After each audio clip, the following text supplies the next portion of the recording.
Hello, a very warm welcome to our session today. The second in our series in seeking to improve academic competence when seeking to pursue further studies, professional competence when you're seeking to improve your professional experience, either you're reaching out for further opportunities that require you to prove that you are a fit for the opportunity. In our previous session, we have covered drafting compelling personal statement and motivation letters. If you haven't had a chance to have a look at it, to watch, I highly recommend that you do that. For that, will blend in so well to our topic today, mastering strategies for strong reference and recommendation letters. And all this is with the aim of helping you to package yourself competitively when you're seeking either graduate school admission for master's, PhD, postdoc opportunities, or job opportunities, or scholarships and fellowships. For this can be, and they are indeed very competitive, and the competition continues to become more and more tough by day. For those whom we haven't met before, my name is Godfrey Mayoka, and I'm certainly happy to host you and trust that this is going to be an added arsenal in your quest to get the best version of yourself. In this webinar, as we've said, we're going to have a look at two key items that are closely related, reference and recommendation letters. And as we do that, we'll do a quick review of what are the other sets of documents that you usually require when you are pursuing these opportunities. We had a look at them in our previous webinar. For those who participated or have had a chance to watch the video recording. And today we'll do a quick run through them and go straight away to focus on reference and recommendation letters in the context of where are they used, and then knowing why they are needed, we move on to be able to discuss to show you how then can you make the most of what is within your ability to receive very strong recommendation letters. And as part of that, we'll be showing you how to avoid getting it wrong in terms of these important documents. When you go along a career transition, seeking further studies opportunities, seeking job opportunities, growth, or changing positions, tasks, changing work streams, changing experiences, often you see opportunities requiring you to send a host of documents, cover letters, as part of your application, curriculum vitae, CVs, resumes, statement of purpose at times, things that will show you, will give you a chance to showcase yourself as being suitable for those opportunities. And among those documents are recommendation or reference letters. Many of them will say provide the list, provide the details, contact details for 2 or 3 referees. Some of them ask your referees to send the reference letters. Some ask you yourself to send along your application copies of 2 reference letters from your referees. So that's the subject of what we're going to discuss today. And for a start, what's a reference letter? As the name suggests, it provides reference. So it is a document that someone else writes to confirm your qualifications academically and your character, speaking about your personality, speak about your skills, something that testifies about you in terms of your academic life, social life, professional life.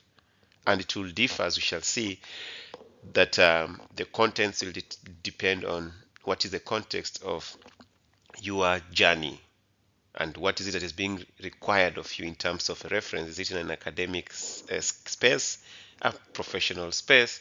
Is it a societal space? And for recommendation letter, which the name is used usually interchangeably with a reference letter, the recommendation letter is a type of reference letter that is fine-tuned or customized for a specific opportunity that you are seeking. So it targets a particular opportunity, and therefore the content and the nature of the writing of a recommendation letter is dovetailed or tailored to the particular opportunity. So look at it as a fit between the candidate, that is you, and the opportunity that you are seeking. And someone has to speak about you in a way that convinces the person on the other end that you are the right candidate. So in brief, if you look at the two letters, reference and recommendation, there are some subtle differences that we can pick up in the form of the purpose for these letters, the content, and the tone of the writing there. And at what point can you think of obtaining these from your different referees or different recommenders? So for a reference letter, it provides general attestation, general verification. Yeah, this is somebody who studied in this school, at this university, completed this number of years for the program. We confirm that they graduated from here. Or if it is from a working place, they confirm that yes, you worked here in this capacity for this number of years and you handled the following tasks and responsibilities. And ideally, a reference letter can be provided in advance before you get an opportunity that needs it. So you can have this beforehand. It's more or less like if you remember those days when we were finishing high school and you're given a school leaving certificate, and I believe even at the university you can be given a clearance certificate or a general reference letter from your department or your school or your college that confirms you are a student that finished, a former student of the institution, and they're confirming that you undertook studies there. That is an example from the academic side. It can be the same in a professional circle. Recommendation letter, on the other hand, when you look at its purpose, tone, content, and timing, it provides a little bit more targeted information, more detailed, more comprehensive, and in a more persuasive tone to support you as a suitable candidate for the opportunity you are seeking. And in that, it provides some key highlights and strengths that supports and advocates for your fit for the opportunity. So you look at the recommendation letter to be something that someone advocating for you. As I like to say it, it's like you're in a court of law and you have an advocate representing you, a lawyer, and they're on your side. They want the team, the bench of judges to be able to make a ruling in your favor. So they're aware of your situation, of your case, and they are arguing out your case for you to get the most favorable judgment. And therefore, they are persuasive. They have the content, they have the details about you in full. We need reference letters, recommendation letters for different in different scenarios. Could be academic, as we've already mentioned, to speak about your academic journey or capabilities. Could be professional, to speak about your working experience, what you have done, your leadership experience. If it's in a particular profession, they want to be sure that yes, you have qualified and had experience in this line of duty. Could be a reference that's just asking for character reference. Maybe you're applying for a visa to go somewhere, or you're applying for a general scholarship, for example, that is supposed to assist maybe the financially disadvantaged, and they want a recommendation or a reference rather from your village elder, your local leadership. They provide that character reference. We know so and so, he comes or she comes from our area, and we confirm that we know their parents, they are residents of this place, and yes, they have studied, they have finished this, and so they speak about you in that way. Or you can even have what we call hosting support, whereby if you are seeking further studies or a research hosting, for example, your potential supervisor has to write, in some cases, a letter to support that yes, they have accepted you to be their guest, their academic guest, and they're providing you space for laboratory work and for your research, and they're going to support you with the resources that they have in their department, in the institution. So you might be requested to provide a hosting support letter. So there are different cases where you need a reference letter, And you can even think of, if I'm applying for this, I think if I have a supporting documentation, this could increase my chances of winning or getting this opportunity. And it could be even for cases like visas, as you have said, could be for just general applications that, if I have someone who can attest to my abilities, it will give me great opportunities, chances to be able to get the opportunities. But for the recommendation, as you've said, and we emphasize, there has to be a tone that is vouching for you, that is strongly advocating for your suitability. Knowing these differences is very key, as we shall see through this presentation. It helps you to know then how to reach out and how to approach your potential referee, and how to prepare them adequately and to support them, to enable them in being able to write for you a very good and strong recommendation letter. Otherwise, if you're asked for these letters and you just reach out to anybody without caring about who it is and your relationship in terms of them knowing you and what they are able to write about you, do they have the content, do they have the context, then you might end up risking getting very weak, very poor, very general reference letters. It's important for you to put yourself in the shoes of the person who will be receiving the applications, and they have to choose whom to give an opportunity in these competitive applications. You need to put on the hat of the deciding pen. What do they want to see? What are they interested to pick up from what my recommender or my referee will say? Ideally, there are key things that you should not miss.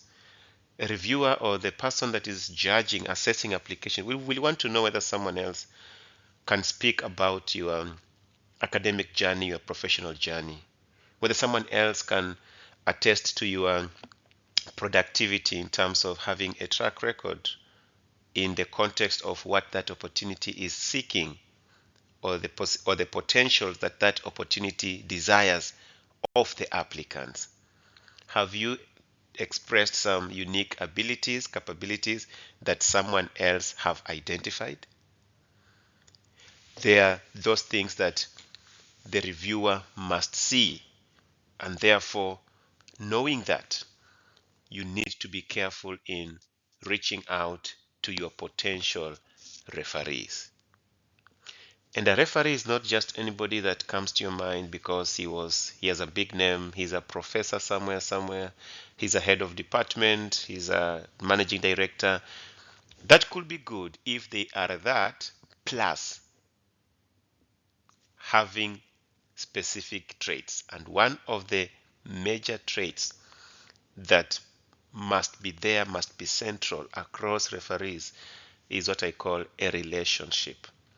The referee must be related to you in some aspect, not relationship in terms of family. In fact, it is recommended the referee not to be family related, but the relationship has to be in the sense that they have the ability to speak about your academic life and your academic capabilities. You have an academic relationship, someone who taught you, someone who mentored you, someone who has been your professional senior, someone that you have a relationship at work because you've worked together.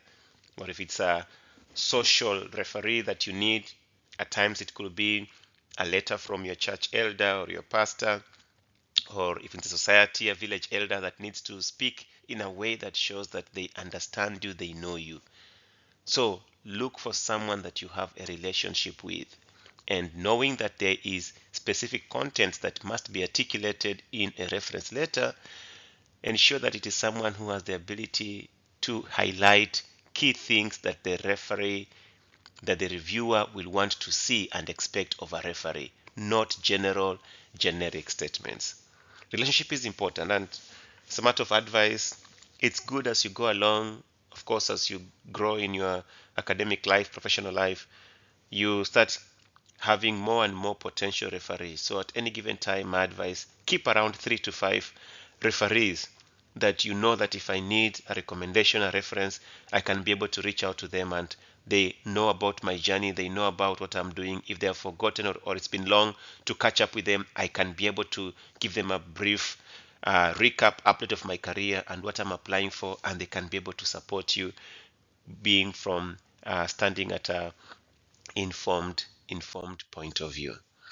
So an example is always good to drive the point home. And here we are going to look at two sample recommendation letters. We're going to read through them, and as we read them, be doing your analysis, because at the end of it, we are going to make a choice which of these two sample recommendation letters that we prefer, and then we are going to do an analysis together. So let's go. The first sample recommendation letter, let's say it's a recommendation letter for John. I've just struck out the name for confidentiality reasons. And John is applying for a PhD position to study mathematics statistics option. And John reaches to his maybe former head of department at his university for a recommendation letter. And then this is the letter that we are reading now. Recommendation for John. And this is what the recommender writes. With reference to the above subject, I would like to state that I am convinced that John has the necessary skills, ability to do a PhD in mathematics statistics option. My conviction comes from my personal interaction with him during his postgraduate studies, in which he impressed me with his discipline, hard work, and ability to understand advanced statistical topics. This, coupled with the fact that he obtained second-class degree in applied statistics with computing at undergraduate level, leaves me with no doubt that he has potential for PhD studies. I will therefore recommend that you consider John for scholarship to pursue PhD in mathematics statistics option in your institution. Then he signs off. So take a moment, on a scale of 0 to 10, assign a score for this recommendation letter. How many marks will you give this recommendation letter?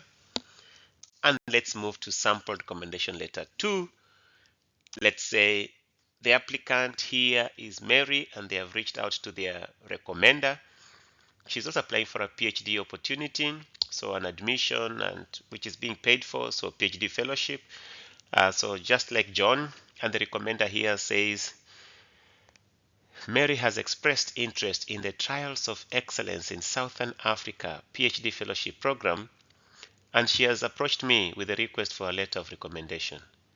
My acquaintance with Mary traces back over 6 years ago to her tenure both as a Bachelor of Science Honors and Master of Science student in the Department of Chemistry, University of Cape Town.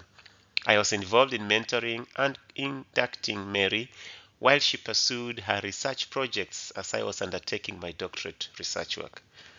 As part of the senior members of the research group during her postgraduate studies, I can attest to Mary's resilience and dedication to both her academic and research works. She made quick adjustments to the rather demanding schedule of studies at the University of Cape Town, and beyond her own studies, she offered mentorship to undergraduate students. As such, Mary was part of a team of postgraduate students who offered tutoring and demonstrations during undergraduate chemistry tutorials and practical sessions. Besides, she was actively involved in laboratory occupational health and safety. I also had the opportunity to work closely with Mary when she was developing her dissertation for her master's research work. Without hesitation, I confirm the high quality of the research work undertaken and the exemplary compilation of the dissertation, which earned Mary high scores from all her external examiners. The recommendation continues. Throughout her postgraduate studies, Mary developed key transferable soft skills, including scientific writing and presentation, time management, and leadership abilities. I have kept in contact with Mary after her stint at the University of Cape Town, and I have been impressed by her zeal to be actively involved in research. Among others, Mary has worked with the Ministry of Health in her country on various programs ranging from neglected tropical diseases and conditions like bilharzia and snake bites to the more established HIV and AIDS and malaria programs. Mary has proven to exceed most of her peers, in her ability to seek and exploit research opportunities aimed at improving socio-economic and overall health wellness of the most underprivileged in the society. The Trials of Excellence in Southern Africa focused on addressing gender and diversity regional gaps in clinical research capacity is therefore a very timely opportunity for such an inspiring and ambitious young female African researcher who has demonstrated the zeal, competence, and interest in clinical research. Given her promising track record, research, and leadership records, I am confident that given the opportunity, Mary will excel in her academic and research endeavors. It will be pleasant to see Mary continue to expand the body of knowledge and experience that she has gained so far in her preclinical and clinical research. I find Mary to be a strong candidate who deserves to be considered for the PhD fellowship program which she is seeking, and I therefore offer my strong recommendation for her application. And the recommender signs off. So, take a moment, rate Mary's recommendation on a scale of 0 to 10, and here you want to do a quick check and see how does your score for John's recommendation and Mary's recommendation compare. And let's see here if we share similar verdict on these two recommendations. So we evaluate these two recommendation letters quickly.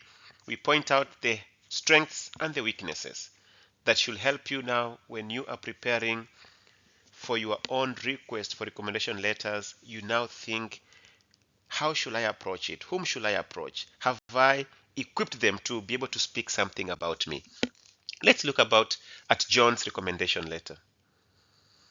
So you look at John's recommendation, the first statement: with reference to the above subject, I state that I am convinced. So the person says they are convinced, they don't support why they are convinced, no reason, no provision of further details.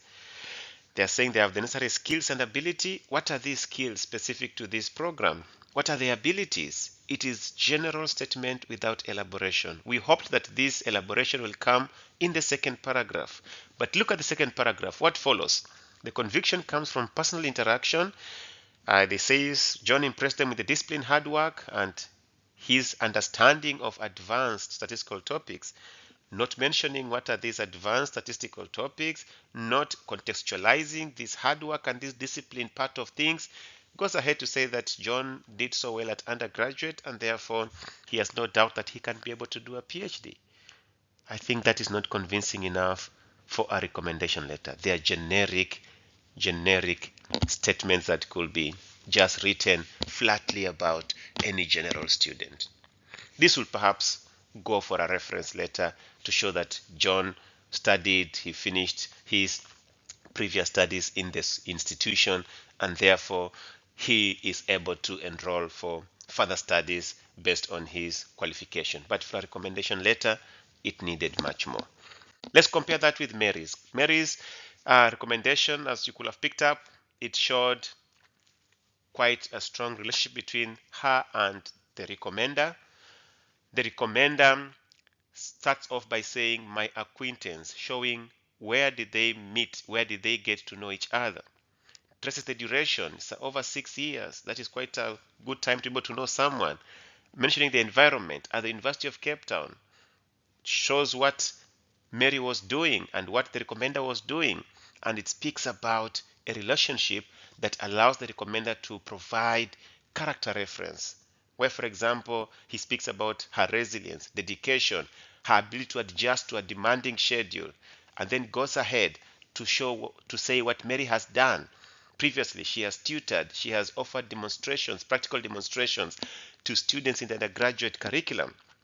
The recommender goes ahead to speak about Mary's evolution to provide very high quality scientific writing in her master's research work, that he could comment that she received very good scores for her master's research dissertation.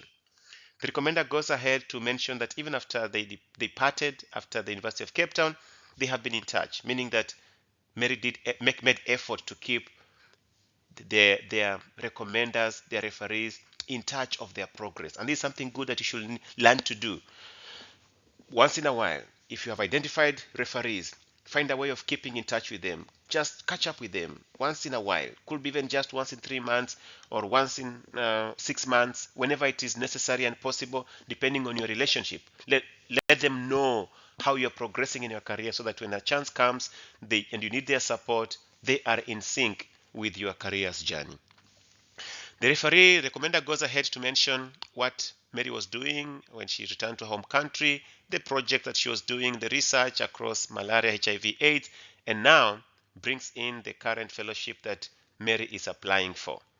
And he demonstrates that he is aware of what that fellowship is seeking to do to address gender and diversity gaps and the clinical research. And Mary, being a female African researcher, fits so well in this theme, and then goes ahead to be able to provide a resounding final paragraph compressing together all that he has attested to about Mary in terms of her academic ability, personality, leadership, research, academic writing, and finalizes it with a very strong recommendation and showing that he trusts the potential that Mary possesses. So clearly, of these two, I would love to be Mary. So this is just what we have completed analyzing, that let there be a demonstration of your relationship between you and the recommender in the recommendation letter. Let the recommender be able to speak about your academic, your technical, your professional skills, and your unique capabilities and achievements. This helps you to be able to set you apart, and doesn't look like the referee is struggling to get something to say about you, or they're just writing something very, very generic. These kind of recommendation letters are needed in many applications, including very competitive fellowship or scholarship opportunities. And here I've just highlighted three of them: the Commonwealth Scholarship, the Chevening Scholarship, and the German Academic Exchange Service, DAD scholarships.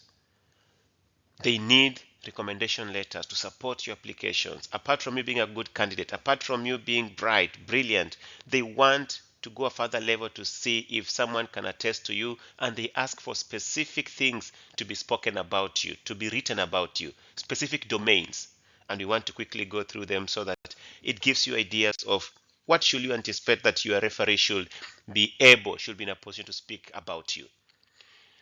They want the referee to say something about your academic abilities, your personal qualities, how suitable you are for the program you're applying for, and if you are supported, what potential benefit are you going to bring downstream? In other words, what are your potential as a researcher, as a professional? So in academic strength, typical things that should come there, confirming that you have the necessary prerequisite academic level of knowledge. How do you rate in terms of your peers in a cohort? Usually they like asking, in which bracket will you rate this applicant? Top what? Top 10, top 5, top 2.5, top 50, top what percentage of a cohort? And how many students are you comparing this applicant or this student to? They would like to see if your referee can speak something about your personal attributes: demonstration of maturity, working under pressure, professionalism, respect, working in a teamwork, and all those necessary personal traits that will be befitting in you to work in a competitive environment, and especially in a team effort. Then they will want someone to speak about your suitability for the position, having the passion, the zeal, the perseverance, the necessary background that can allow you to enroll for this program. And importantly, do you hold promise for the previous opportunities that you have had? Has it led to you progressing into a position of being an influencer, a mentor, a potential leader in your particular field? These are key aspects, and they are very critical for you to appreciate, understand when you are looking for a referee or a recommender. So then, we know what's supposed to be done. We realize that there's so much to be spoken about us. It's not us to say it, someone else has to say it. How then can we ensure or facilitate that this can be said? Now that it is someone else, it is in somebody else's hands. But there is a part we can play, and this is where we're going to nail it. And this could be perhaps the take-home message from our session today. First, understand your referee. When you understand your referee, you'll be able to know how to approach to help them to help you with the reference. The same way you need to understand your reviewer, the person going to look at the letters and your full application package and what they are looking for. After knowing that, as we have gone through it, let's look at who could be your referee and how can you help them that you can get a good, strong reference. Your referee could be someone that is handling so many dockets. At the university, they could be a head of department, perhaps as a professor, could be head of a section and being part of the university senate. They could be having their own engagements, could be a managing director of whatever sort in whatever enterprise. They could be a member, board member for the professional bodies that they belong to. They could be a reviewer for a scientific journal. They could be a family person, a mother, a father, a husband, a wife. So their time is divided. And this is important. When you're reaching out, don't assume you're reaching out to someone who is sitting there and waiting to receive your request for recommendation. And ideally, that means you need to prepare them and equip them. My advice, when you're reaching out to your referee, let them be aware of your career or education aspiration. And for the specific opportunity you're seeking for, furnish them with adequate information for them to know what you're seeking and what is your career development plan, and provide them with necessary tools to bring them to speed about you. Remind them, don't assume that they know me, they taught me in 2020. They taught me. 2020 is now 5 years ago. Even 2023, don't assume that the way you remember them, that they remember you. No. Reach out to them, provide them with if you are supplying a cover letter for your application, give them a copy of that as well. Give them a copy of an uploaded CV, resume that shows about, give you a brief recap of where you are standing, where you have come. If you are given a chance to write a statement of purpose for the application, provide them so that they know what you wrote and what you are seeking to achieve in that opportunity. Even if the application does not ask for this statement of purpose or personal statement or motivation letter, I advise that you consider doing that for the sake of your referee and send them that this is why I'm motivated for this application, and I'm sending for you to be able to appreciate and perhaps to give you a point of reference when you are helping me drafting the reference or the recommendation letter. And then compile them nicely in a brief way, and if there is a particular guidance on what the application requires your referee to consider when they are submitting their reference, if there are key things that they have to speak about and they are provided there in the website or in the application instructions, make this known to your potential referee in as few emails or communications as possible, so that your referee is well aware of that and also of the timelines, so that they can be able to facilitate that process of getting the referee in good time. Consolidate. If you have your reference letters sent to you, or as you're requesting for the reference letters, check the other documents that have been requested for your application and ensure that you have the complete set. Don't assume that because I have some of them and they are good, they will understand. No, they won't understand. At times, you can just have your application refused for any further evaluation because it is not complete. And you often see that or read that incomplete applications will not be considered. So you just get what we call a desktop rejection, whereby the reviewers don't even take time to go through the documents because you haven't completed the application process by not submitting all the required documents. So follow the reference submission guidelines. Does the application ask you to send those recommendations? That is, does the referee send to you and then you compile them with the other documents and send them directly? Or is the recommender supposed to send directly to the institution? And via which contact? Have they provided an email address or a contact where they should send directly? How do they want it? These different documents to be sent differently, or have they stated that send them into compile them into one document and send them as one document. That's important. And knowing this, it helps you when you're communicating to your referee or your potential recommender at the first place, to tell them of the timeline when it's needed, how it's supposed to be sent, providing the information of where to send it, and if there are specific instructions on what to be spoken about, you make sure that you tell your referee that. So pitfalls to avoid. Avoid a scenario whereby you just reach out to a referee because you imagine so and so must be a very powerful referee because he's the professor of something, or he's the dean, he's the principal of the college. If they do not have any relationship with you and they can't speak about you in a convincing manner, you probably need to look for another referee that can do that. Avoid the risk of having someone just writing generic things, as we saw for the case of John. That could potentially risk your potential of getting an admission or an opportunity. General references, they do not help. Recommendations don't help. Furnish your referee with adequate information on when is this needed. If possible, even tell them a timeline which is a few days earlier than the exact timeline. And therefore, reach out to them in good time. If you can, 4 weeks before, or 3 weeks before if possible. I know some opportunities come very quickly and you only have 2 weeks or 10 days. In that case, try your best and see what you can do to get to the referees whom you know can have a quick turnaround time, and provide them with the necessary facilitation that they can be able to provide the documents and meet the timelines.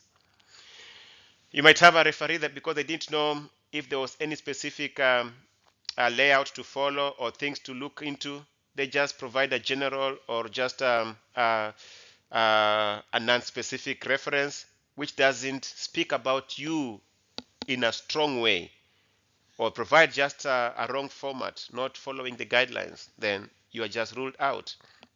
Or a referee, as I said, who does not know much about you or what you're seeking, and therefore they're not aligned with the position, with the opportunity, and that weakens your application. Or at times approaching your referee in a casual manner, just saying, hello, I'm reaching out, I'm seeking for a reference, I'm applying for a master's in neuroscience, and I look forward for your support, in thanking you in advance.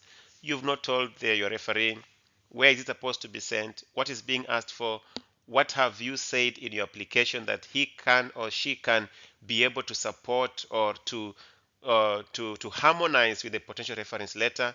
You are leaving a room for them to wonder, when are they supposed to send? Is it to you or to somewhere else? And that makes it very difficult for a good referee to be able to respond to. So make things easy, make things flowing for your referee. So the power is in your hands, and trust that with this exposition, it helps you to know how to prepare well, realizing the potential, the power of having a good and a strong recommendation letter.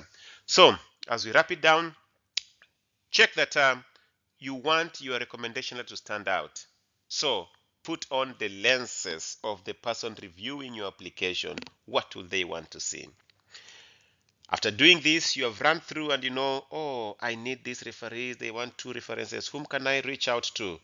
Prepare yourself and see how you can help your potential referees as much as possible to be able to give you a recommendation in good time and in the best way possible.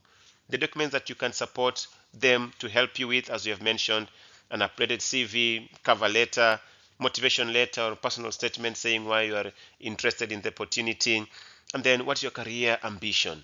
That helps to provide details to your referee, or remind them if it's been long before you had a catch up, or they're not so clear that they remember you too well beyond you being a general student among the rest.